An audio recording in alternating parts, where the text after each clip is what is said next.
Anyong mga ka-shangmates, ito nga pala ang kaganapan dito sa amin sa araw ng bisperas ng bagong taon. Siguro pare-pares lang naman tayo ng mga ginagamit sa paggawa ng mango float. Pero ewan ko bakit itong pamilya ko tuwing may pagdiriwang sa amin ay ang lakas maka-request at magdemand na gumawa ako nito. Eto nga't naghiwa na ako ng 4 na piraso ng hinog na mangga. Pagkatapos ay hinanda ko na tong bowl at naglagay ako ng 1 lata ng condensed milk, 2 box ng Nestle cream at syempre pinaghalo-halo lang natin ng combine. Salamat sa mga advice ni Aling Mirna. Eto nga't naghanda na ako ng malinis na lagayan. Lagi nagtatanong yung mga kapatid ko bakit daw ang linamnam ng aking mango float. Ito lang naman ang sikreto dyan. Binabad lang natin ng konti sa alpine at saka natin isasalansan na may maraming pagmamahalan. Ito nga nilagay ko na kaagad yung pinaghalo natin na cream at condensed milk. Pagkatapos nating mailagay itong cream at condensed milk, syempre lalagyan na natin ng mga mangga. Isasalansan lang din natin ng maayos. Pero depende naman sa inyo yun kasi matatakpan na rin naman. Hindi mo naman kailangang i-perfect talaga.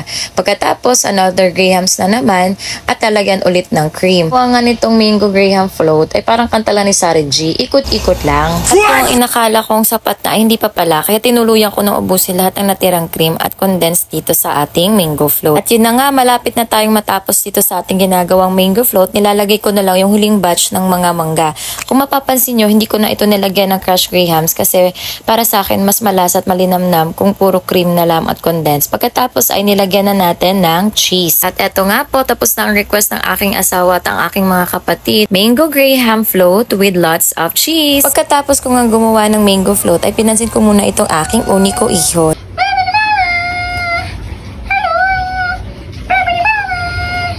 Simula nga po na nag-asawa ko, parang pangalawang taon na to na kahit na may handa rin sa bahay ng mga magulang namin ay naghahanda pa rin ako dito sa amin. Aside nga po sa mango float ay naghanda rin ako nitong minarinate ko na baboy na iihawin ko mamayang gabi. Maliban nga po sa mango float at dito sa iihawin na baboy ay meron pa kaming kakaunting handa ngunit in-order ko na lang siya dahil hindi nga ako pwedeng mapagod sa pagluluto. Kasi nga po mas malala pa yung sakit ko sa kanta ni Sarah G na ikot-ikot lang. Kasi nga po pag ako nasobrahan sa pagod ay literal talagang umiikot ang aking mundo. Lalo na po pag tinatamaan na ako nitong aking vertigo. Pagkatapos ko nga mag-marinade at dito nga bumalik na kami sa pagtulong sa kapatid ko sa pagde-design dito sa aming terrace.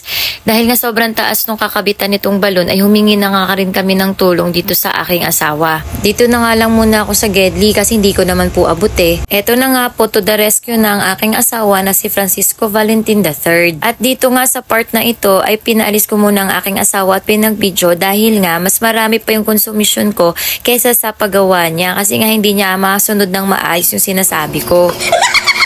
At syempre po, pagkatapos ng million years ay ginabi na po tayo at ito na ang final look ng ating mga handa dito sa aming bahay bago kami pumunta doon sa bahay ng mga magulang namin o kay mama. Nakasanayan na kasi namin na tuwing gabi ng bisperas ng bagong taon ay sama-sama ang aming buong pamilya sa loob ng simbahan at nagdarasal. Nagpapasalamat sa lahat ng binigay niya na blessings at lakas na harapin natin ang nakaraang taon at humihingi rin ng gabay sa mga darating pa nitong bagong taon. Hindi ko na lang po binidyo yung sa loob ng simbahan.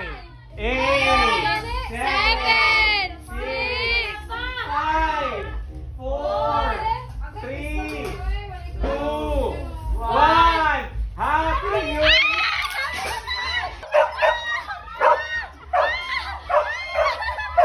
Happy New Year naman ni Mama! Happy New Year! Happy New Year! Happy New Year! Uy, nagkurog-kurog naman si Dunki! Happy New Year!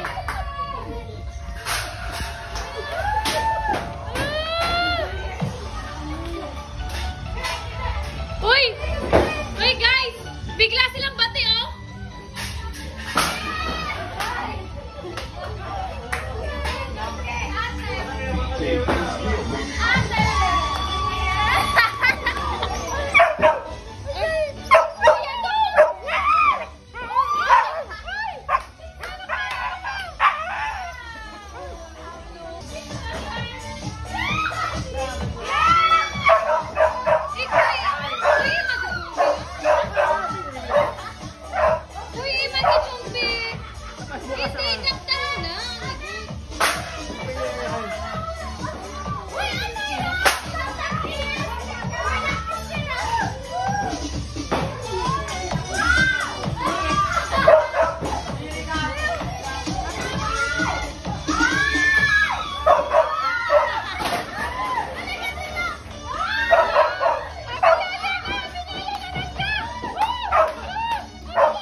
Ika nga ng marami, it's better to give than to receive. Kaya nga, nung nagsidatingan na yung mga pinsan namin, tito, tita at iba pang kamag-anak, ay nagpahagis na kami ng mga kapatid ko ng kukonting mga bariya, mga tsokolate at iba pang mga candy.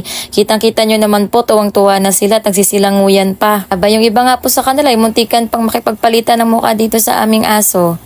Ayan nga po, nagbibilang na sila ng mga nakuha nilang mga bariya.